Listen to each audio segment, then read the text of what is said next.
The Therac 25. In 1985, a cancer patient walked into a hospital for routine radiation therapy. The machine was state-of-the-art, but no one knew it was about to suffer a catastrophic systemic failure.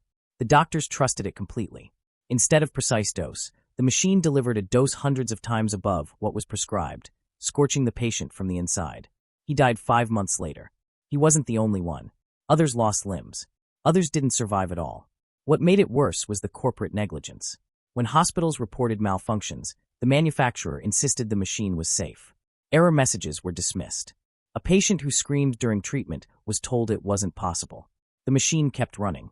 By the time the FDA ordered a shutdown, 4 people were dead and 2 were permanently injured.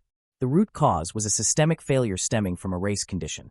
A software bug triggered only when an operator typed commands fast enough in a specific sequence. 1 programmer. 1 untested edge case. 6 people who walked into a hospital for treatment and never fully walked out. The Ariane 5. On June 4, 1996, the European Space Agency prepared to launch the Ariane 5 rocket for the very first time. 10 years had been spent building it. The development program had cost $7 billion.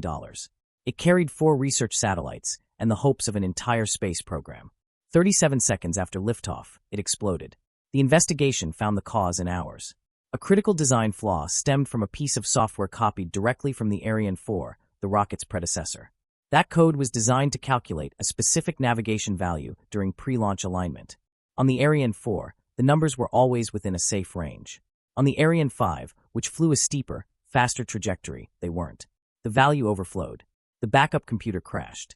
Then the primary computer crashed, running the same code, producing the same error.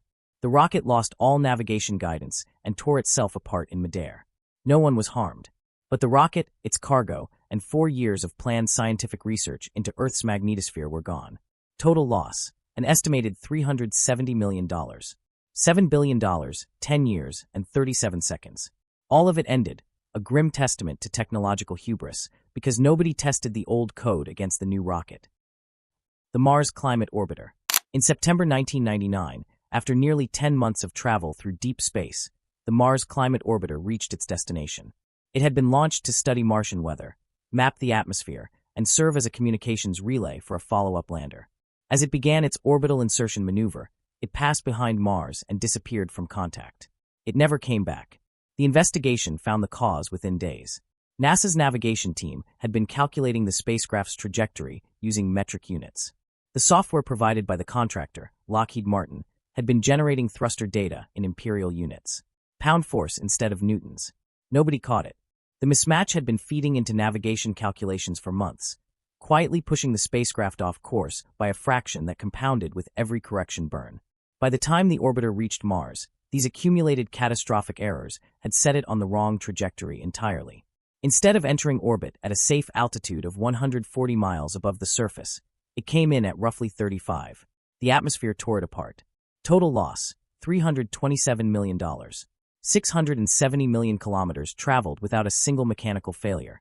Destroyed in the final moments, a pure human factor error, because 2 teams never compared notes on something taught in middle school science class. The Boeing 737 MAX. Boeing had a problem. Its main competitor, Airbus, had just launched a new fuel-efficient aircraft. Boeing needed to respond fast. Rather than design a new plane from scratch, Boeing decided to modify an existing one. They took the 737, an aircraft first designed in 1967, and fitted it with larger, more powerful engines. The new engines changed the way the plane flew. To compensate, Boeing built a piece of software called MCOS. When the system sensed the nose pitching too high, it would automatically push it back down. It was never mentioned in the pilot manual. Airlines weren't told it existed. On October 29, 2018, Lion Air Flight 610 took off from Jakarta. A sensor gave MCOS false data, telling it the nose was dangerously high. MCOS pushed the nose down. The pilots fought to pull it back up. MCOS pushed it down again. It could override them repeatedly, and it did. The plane struck the ocean at nearly 700 kilometers per hour. All 189 people on board were killed. Boeing issued a bulletin but didn't ground the plane. 5 months later, Ethiopian Airlines Flight 302 followed the same trajectory. Nose forced down by the same system, same sensor, same fight the pilots couldn't win. All 157 people on board died.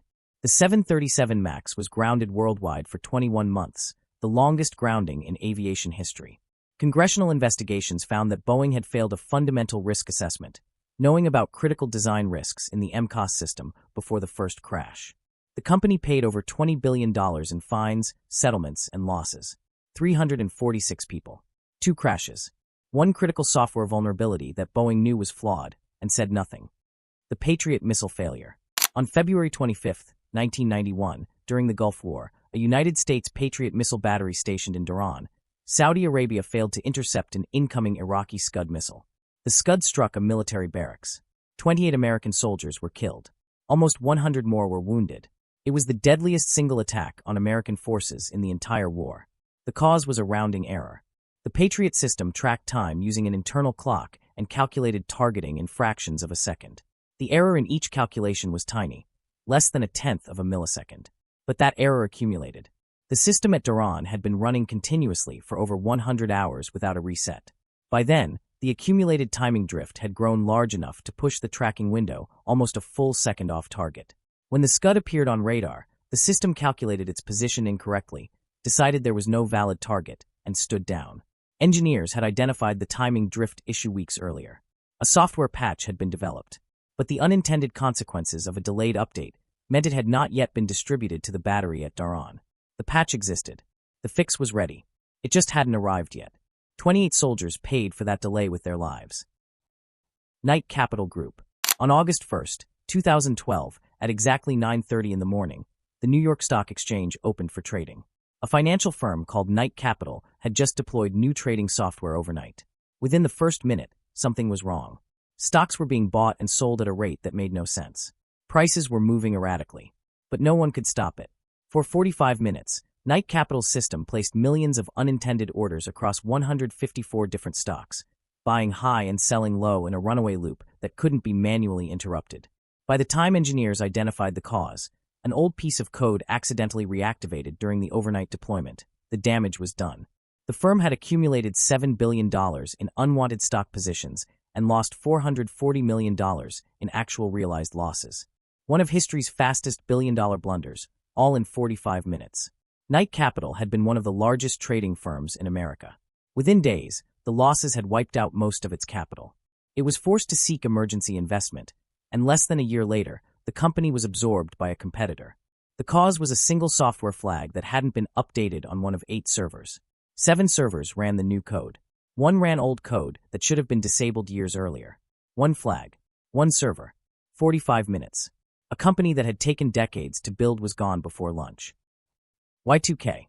In the 1960s, when computer memory was expensive and storage space was a precious resource, programmers made a decision that seemed perfectly reasonable at the time. Instead of storing years with 4 digits, 1965, 1972, 1988, they stored only the last 2. It saved space. Nobody thought about what would happen when those 2-digit years reached 99 and rolled over to 00. By the 1990s, the problem had a name. The year 2000 bug. Y2K. When the calendar turned from December 31st, 1999 to January 1st, 2000, computers running this date logic might read 00 as 1900, not 2000. Banking systems could miscalculate interest. Power grids could fail. Air traffic control systems could produce errors. Nuclear facility logs could malfunction. The scenarios being modeled were catastrophic. Governments and corporations launched the largest coordinated software remediation effort in history. Hundreds of thousands of programmers were deployed to audit and rewrite date logic in legacy systems that had been quietly running for decades. The total global cost of preventing Y2K was estimated at somewhere between $300 and $600 billion. In the end, the rollover was largely smooth. The catastrophes didn't come. And almost immediately, people began to say it had been overblown. It hadn't. The disasters didn't happen precisely because the fix was applied. The most expensive tech fix in history worked so completely that the world decided it was never really a problem. That's either the greatest success story in engineering, or the most expensive thing humanity ever collectively forgot to say thank you for.